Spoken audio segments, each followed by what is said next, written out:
Hello there, I'm Sarah, your natural endometriosis expert. Welcome to my podcast. This is the place to be for information, advice and tips on managing your endometriosis naturally. I've been managing my own endo now successfully for about 20 years, and I've been running my own therapy business since 2008, helping others to do the same. If you're curious to cut through all the noise and rubbish that's out there and learn the key to managing endometriosis with minimal reliance on drugs and surgery, then this is the only podcast you'll need. Let's get started. Hello there, welcome to this week's podcast. This week we are going to chat a little bit about what you can do to maximise the support that you get at work. So quite often we talk about the fact that it's employers' responsibility to look after staff well-being, and it is, but I'm a firm believer in us taking personal responsibility as well for our own health and well-being. So today I'm going to talk through about 6 or 7 tips just to maximise your well-being, but maximise the support as well in your workplace. What I'm going to talk about is kind of coming from a standpoint that you maybe don't have any support at the minute. So take these bits and use them as you see fit, as are appropriate to your circumstances. There's a bit of a harsh one at the end as well. I know, well, we'll come to that in a second, but I know that a lot of you will be feeling. So it's really, when I carried out a survey of my own one-to-one sort of personal clients, most of you I know said that you had contemplated, if not left a job. I think it was around 80% off the top of my head, maybe about 76%, said that you had contemplated or had actually left jobs because your symptoms weren't being supported, because your menstrual well-being wasn't being looked after at work. And that was supported by a stat I recently saw as well. I think it was Bloody Good Employers actually, who posted a stat that said, I think again, I should have checked, but I think it was something like 40% of millennials across the board would consider leaving a job if their menstrual health wasn't being looked at. So there are a lot of you out there who are feeling unsupported. So this is coming from the standpoint that you are completely unsupported at the moment. So the first thing to do is to find somebody to talk to that you can trust. So there is a duty of care on employers, but as I've said in previous episodes, the employers need to know that you have endometriosis or any of the other conditions we talk about. In a lot of circumstances, endo and everything else can be considered to be a disability. It doesn't fall under that category for everybody. So take a bit of advice if you're uncertain. The ACAS website and the people at ACAS are really, really good when it comes to things like this. Citizens Advice as well may be able to offer you some support. But the first thing to do is to find somebody you can talk to that you trust at work. Tell them that you have endometriosis. Now, it may well be that you've had endo since you started your work. It may well be that you signalled that you had endo or a long-term health condition through the application process, so they may already be aware. Don't assume that. Organisations do have a duty of care. They should have logged the fact that you have endo, but people don't always, and staff change. So don't assume that they know what's going on with you. So find that person that you can talk to. Now, in an ideal world, that would be your line manager. If that isn't the case, if you can't trust your line manager, if you don't want to share personal and quite intimate details about your health with your line manager, then it doesn't have to be. So I know of tribunal cases, and I'm not suggesting that this will end up in a tribunal for you, but I know of tribunal cases where colleagues have been informed, and that has been deemed sufficient enough to tick the box that the organisation knew. So it doesn't have to be a line manager. But I would always suggest to talk to somebody who is in a position to make changes on your behalf. So your line manager, occupational health, HR, anybody like that who carries out your workplace assessments, who administers the policies and procedures of the organisation. Find somebody there who you can trust. Might well be that you have menopause champions. They're always a good place to start, because even if you haven't experienced the menopause as part of your endo journey, or any other condition that we talk about, they have an understanding of women's health, or they have an interest at least in women's health. They can be a good place to start. Some places have endometriosis champions, few and far between. If there is an endo policy, then check that for a named individual to speak to. If not, just find someone generally friendly, trustworthy that you can talk to. When you're talking to them, work out what you want to get out of it before you have the I'm going to say meeting, it might not be that formal, but before you have the chat, work out what you want to get from it. Is it simply a case of flagging up the fact that your endo might be flaring, that you're worried about your endo flaring, that you're worried about your symptoms? Is it just flagging that up? Do you want some sort of assessment, some workplace assessment? Do you want possibly a new desk, a chair, because the pain or whatever else you're experiencing is getting too much? Do you want to look at flexible working options? Do you want to take some time off, or you're having an operation and you're worried about your recovery? Work out exactly what it is that you want the outcome of the chat to be first before you go in.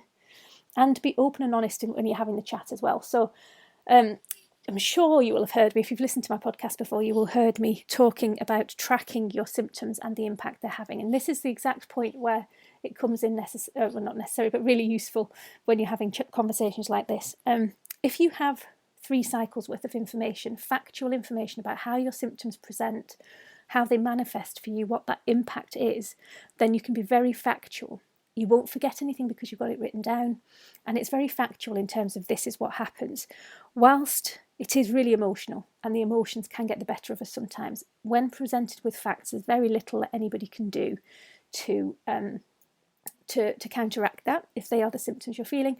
And then you can talk about the emotional impact as well. Because again, what you're feeling is what you're feeling, and nobody can take that away from you. So work out what you want the outcome of the conversation to be with this person you trust, and then work out what you're going to say. Be open and honest, be factual, and if you already track your symptoms, take about 3 cycles worth of symptoms and impact into that meeting. If you don't, track what you can in the time between now, in effect, and you having the chat, or postpone the chat until you feel as if you can categorically say the symptoms that you're experiencing. And again, this sounds very formal. You don't have to do all of this, but this is if you're not feeling supported and you want to maybe really hammer home to your employers just how impactful your symptoms are, and hoping that they support you a little bit better. So again, taking that formality a step further, if you are talking to somebody formal in HR or occupational health, or even your line manager, then it's always a good idea to follow up with email. It just removes the he said, she said factor. It just removes the Chinese whispers kind of thing, and any sort of, well, you didn't say that, yes you did, no I didn't. If you follow up with an email, it's then factual. You've let them know you've got endometriosis or fibroids, whatever. You've told them the impact, and you've put your request, whatever your request might be. It might not be that you have a request at all, but just simply the facts outlining what you talked about in your chat. Follow up with email. It's always a good idea as well, because a lot of employers already have policies and procedures in place. I mentioned things like menopause champions, endometriosis policies. It's always worth speaking to HR, again, or your line managers, just to see exactly what policies exist and what resources, because quite often when I'm talking to people, they haven't actually checked. So they don't actually know what formal support is there. And that goes for the line managers as well, especially in bigger organisations, although it's not limited to bigger organisations. Quite often line managers have quite a lot on their plate because they're wearing 3 hats a lot of the time. So they're a line manager, they're doing their own job, and they're also sort of support worker sometimes. So it can be quite difficult for line managers. I've been a line manager, I know how difficult it can be. And they're not always abreast of all the policies and procedures. So if you go in armed, again, sort of language isn't fabulous, but if you go in armed with all the facts, if you read the policies beforehand, then you'll know what the organisation has already signed up to in terms of supporting you. Same with the resources. Quite often there are resources on your internal intranet, or in terms of staff meetings, staff bulletins. Quite often the resources are always there, or already there. Often there's not actual resources in terms of endometriosis or menopause or fibroids or cysts or fertility, but if you raise awareness with the people who produce the bulletins, then they will go away, research them, and provide you some support there. So there could be support already there in place. There could be generic support that the company are happy to tweak to sort of support your needs, or and not just you as well, because remember as well how many of us do struggle with our periods. So just by doing this, by sort of widening that support generally, you're actually helping all those other women as well. And that's something to remember if you start to feel a bit guilty, or feeling like you're kind of being a bit shouty or a bit bolshy about it. It's worth remembering the other people that will benefit from this as well. And then there's things you can do during your day as well to help sort of curb your symptoms, to help manage the impact of your symptoms. So like I say, if there's flexible work policies, speak to your manager about making the most of those flexible work policies. So start later, work from home if you can, all of those things that we talk about that are in many organisations nice to have, but they still have them and they have them for a purpose. So take advantage of what's there. If you are in the office, or if you are doing your work and you can feel your symptoms impacting, again, tell somebody.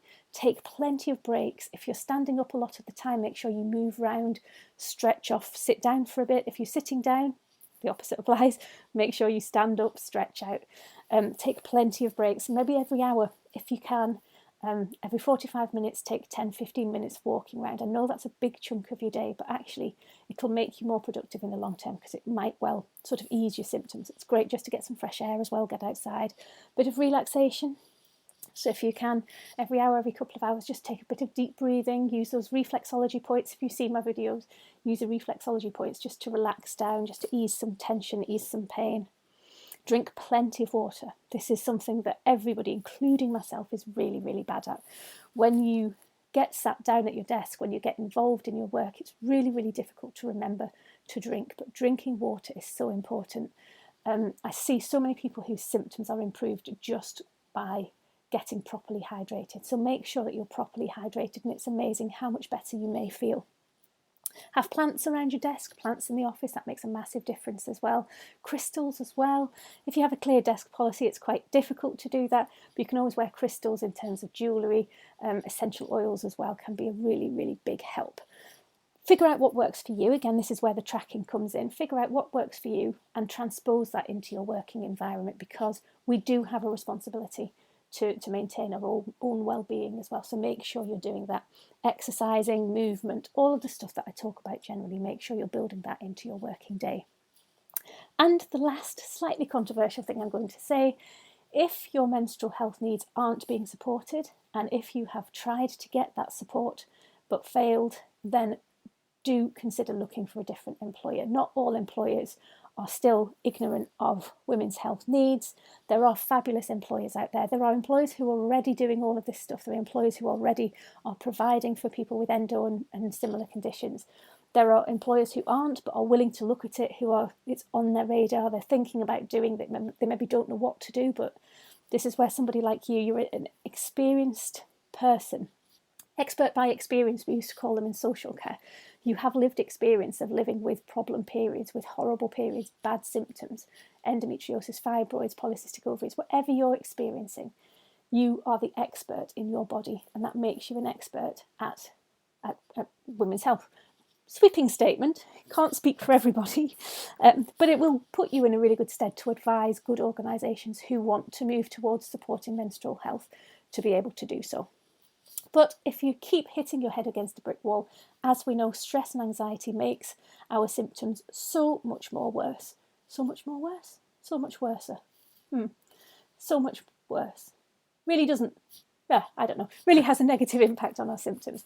So if work is making you stressed, if work is getting you down, then do look for another job, because you'll find that your symptoms will get a lot better the less stress you have in your life.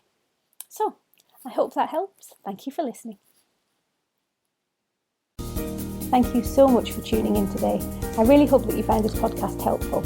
If you did, please hit follow so you can listen to more, and please also share it with anyone else who you think will benefit. And don't forget, if you're looking for women's health treatments, workshops, or support within your workplace, you can find all of my services, including our monthly virtual clinic, over at www.healthyandwomenshealth.com.